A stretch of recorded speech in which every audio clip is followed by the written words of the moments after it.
Aujourd'hui, j'ai envie de vous parler d'un classique du film d'horreur 80s, Les Griffes de la Nuit de Wes Craven. Les Griffes de la Nuit aura marqué une génération de cinéphiles avec ce concept d'une simplicité et d'une originalité diabolique. Pour rester en vie, il ne fallait surtout pas s'endormir. A partir de ce principe, Wes Craven va écrire un récit centré sur l'éternelle bande d'adolescents à l'aube de leur vie sentimentale et toujours incompris par leurs parents.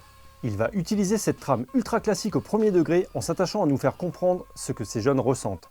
Et il va faire exploser ce schéma narratif grâce à une mise en scène véritablement inventive, plongeant dans le monde des rêves pour y puiser des séquences de cauchemars totalement novatrices et percutantes. La grande force de ce film réside dans l'ambiance que Craven parvient à installer, et ce dès la scène d'ouverture, qui voit la jeune Tina perdue dans un décor froid et métallique, poursuivie par une voix caverneuse et une apparition cauchemardesque. Craven soigne extrêmement bien son image et parvient à nous plonger littéralement dans un cauchemar qui apparaît comme finalement universel.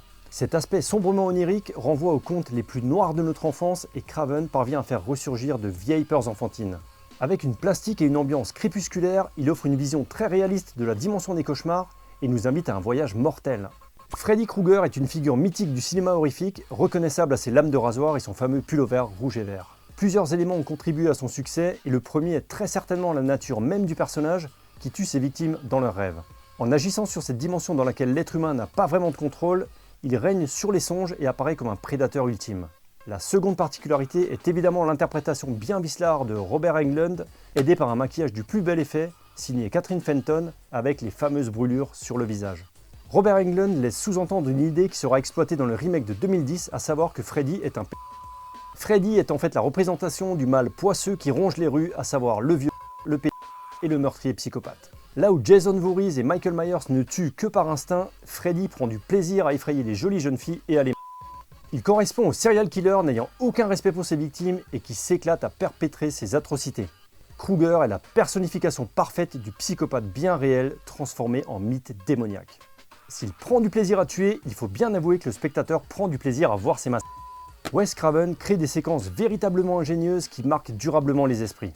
Il multiplie les scènes mythiques pour au final réaliser un film à la puissance horrifique assumée qu'il ne saupoudre pas de second degré. La boucherie en lévitation avec le corps de cette jeune fille qui se traîne sur tout le plafond de la chambre est sacrément marquante et cette main surgissant entre les cuisses d'une autre jeune fille dans son bain est un plan vraiment saisissant.